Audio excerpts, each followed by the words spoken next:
From furnaces to kilns to jet engine exhausts, when the temperature is really high, almost nothing else survives.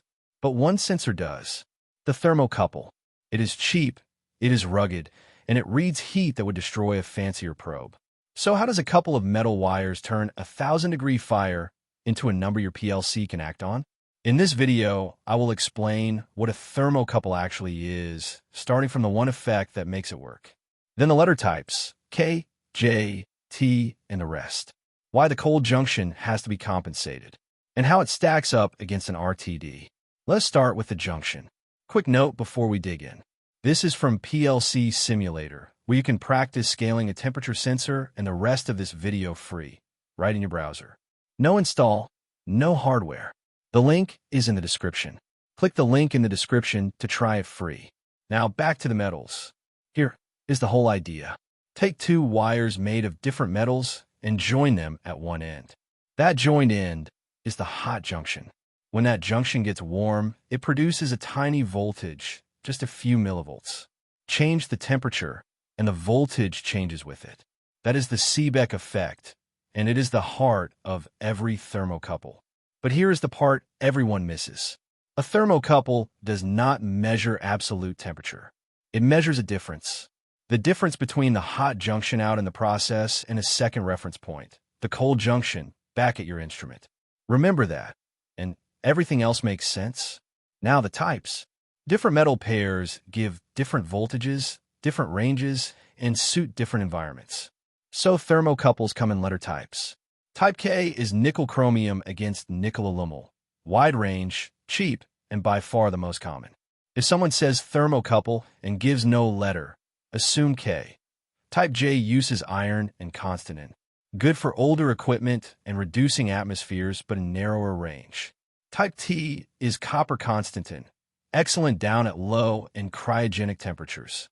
There are more E, N, and the high-temperature platinum types are S and B for furnaces. The rule is simple. Pick the type for the temperature range and the chemistry around it, not the color of the plug. Now the part that trips everyone up. Cold junction compensation. Remember, the thermocouple only tells you a difference. Hot junction minus cold junction. So to get the real process temperature, the instrument has to know the temperature of that cold junction. Where's the cold junction? It is right where the thermocouple wires land on your terminal block. So the input card measures that terminal block with a separate little sensor, then adds it back into the reading. That is cold junction compensation, or CJC. Skip it, we'll get it wrong, and every reading is off by roughly the room temperature. The good news, every modern thermocouple input card and temperature transmitter does this for you automatically. So how does a thermocouple compare to the other common probe, the RTD? A thermocouple is rugged, cheap, self-powered, and covers a huge range, right up into the thousands of degrees. The trade-off is accuracy. It drifts over time and is less precise. A .100 RTD is the opposite, far more accurate and stable, but fragile. It needs excitation, and it tops out much lower. I have a dedicated video on the .100 RTD and a wider one covering the whole temperature sensor family, both linked below. And at the wire, remember, a thermocouple is just a few millivolts. That signal goes into a thermocouple input card or a transmitter. That device handles the linearization and the CJC, then hands a clean, scaled temperature straight to the PLC. So here's what to walk away with. A thermocouple is two dissimilar metals that turn a temperature difference into a small voltage, the Seebeck effect.